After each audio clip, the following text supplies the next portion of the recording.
Hi, I'm Mike, and in this video I'm on a mission to rebuild our 30-year-old Aerotow camping trailer after it nearly broke in half last summer.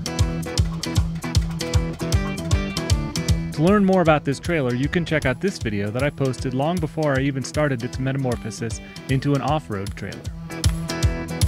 In this video you can learn how I installed a roof rack. So we've got a trailer this weekend. And you can check out how it anchors our camp setup in this video.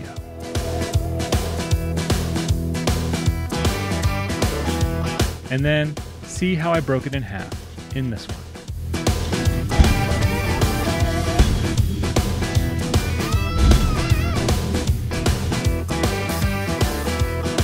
And now we rebuild.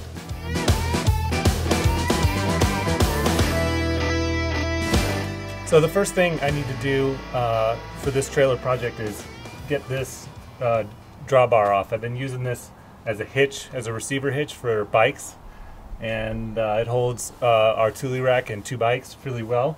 I have it welded here and here and here into the fourth one down there, and then I have crossbars welded here.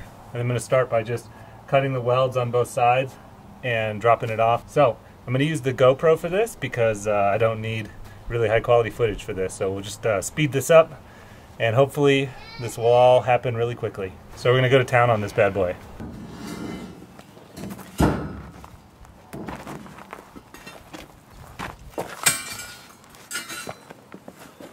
Well, step one is complete. I have this piece cut off of the trailer, and now I'm gonna take it over to my friend Harry's shop, and he's gonna help me weld up a whole new frame for that thing, and hopefully in a week or two we should be rolling on our brand new fully awesome off-road trailer setup.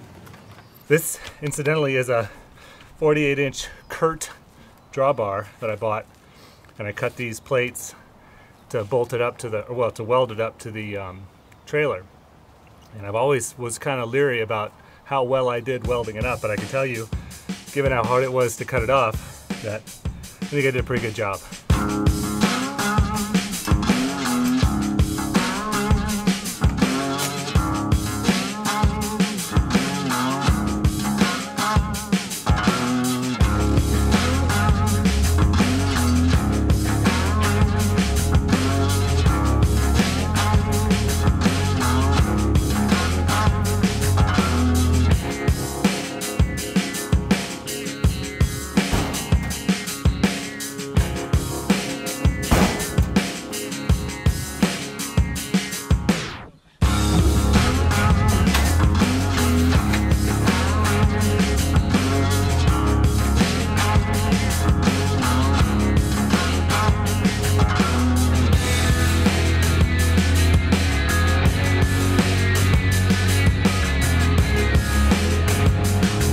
Alright, so I got the trailer over here in Sparks, and I'm standing in front of my friend Harry Wagner's shop. Well, it's a hobby shop of sorts, yeah. You know, it's just a place for my friends and I to get together and work on our trucks and upgrade them so we can go rock crawling and four-wheeling. I have a Jeep Wrangler that I'm swapping the knuckles on of my own, and then my buddy Dave Wiggins is out here from Elko. He's putting a new third member in his Toyota pickup that has an air locker in it that Axle Line installed for him with some lower gears. Awesome. And then this beautiful vintage. And we got a trailer project. Trailer. Yeah. So rad. This is going to be cool. I'm stoked. Thanks so much for helping. I don't feel like I did a whole lot. I mean, Brad's the brains of the operation. And right next door to his shop is a place called B-Rad Customs. That's Brad Davidson over there. You can find him on Instagram at b.raddavidson. And he's got a shop. He does cool truck projects, truck conversions, chassis and engines, like the works, everything. Anyway, these guys are going to help me get this trailer rolling again and set up with a new frame. And I think Harry's even going to hook me up with some old Toyota leaf springs to run it on, and it'll tow behind the 4Runner super well, and we'll be back in business. I'm super stoked. So we're going to work on this project here for the next, I don't know how long, and get it running again. And Brad Davidson's going to help me lay out the design for the trailer, and then I'm gonna go buy some material wherever it is, come back here and start grinding and cutting some tubing. How are you looking? Are you pretty much on the edge of it? Here, just come up to the top here. Yeah, that was the measurement. It's close, 37.5, 48 will be out just a tiny bit, so yeah. We'll add to the front. So I think what we should do is continue with it boxed. Run it out, keep it boxed up to the slide part, and then maybe we and not can angle it in? Well, we could. I mean, how wide? So that little addition part looks just like this, doesn't it? It's that wide, but then it tapers down like so a tongue maybe box we'll would. make it match that. Yeah. Make it look legit. Were you that going to way. put stuff between them or in front of it? Or? Between them, yeah. I was Okay. going to put the tire in between them Okay. so that Cool. it I think that'll work. Yeah. there's enough room for the tire to go here, and then I can Upright. put a couple jerry cans there, Perfect. Yeah. You know. I like it. Yeah. and then we'll put it all back together. It'll look like new, but more badass, and I can like paint it or something. Resto mod. Resto mod. Well, it'll definitely be a heck of a lot stronger. So, and I was thinking about putting some shocks on it, maybe, just so if we do a I softer got spring. shocks. Do you really? So I got some old man emu shocks sitting on the shelf. Just over there. garbage that you have sitting around? Yeah. You know. That's awesome. Got a box of Spares. shocks. Yeah. Box of shocks. Leave a shock, take a shock. Yeah.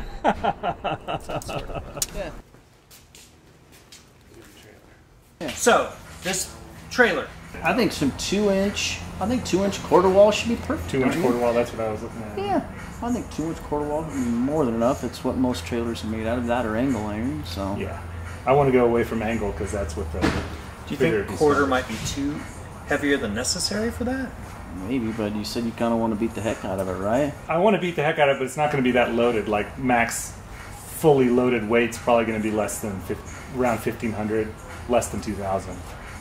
Maybe go a little bit thinner, maybe then I guess. 190 or something. Yeah, let's go like. I mean, we'll see what they have too, but I think if it's box tubing with 4 cross members, it's not like a rock slider, right? It's not going to take We an could impact do- necessarily. I think you could probably get away with thinner, and it'd be because I am a little concerned about weight. You're pulling it behind your Right. runner, and with 4 people and 4 bikes, and You know, it's not going to be heavy.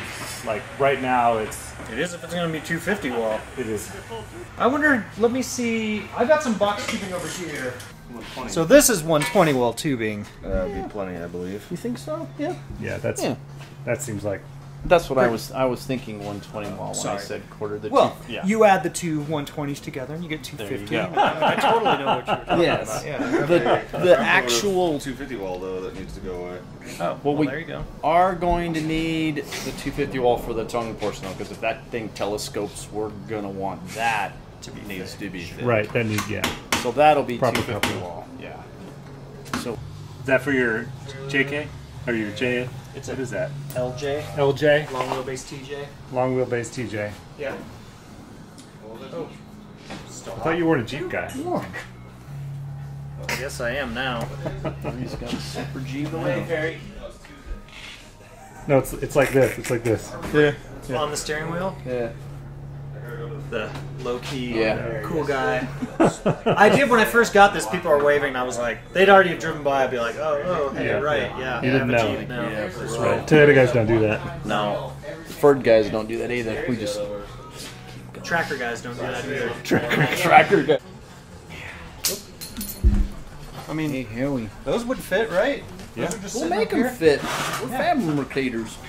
Yeah, make them fit. It'll make it cool, so These that came way off it the actually Dylan's we'll make it to where the suspension's a little bit softer, Yeah. so that way it's not just all over the place. Yeah, That'll be that'll nice. be awesome. It bounces like mad right now. Yeah, the shocks will keep the spring reciprocation down, and then we'll just make it to where it's not like literally shaking itself to death.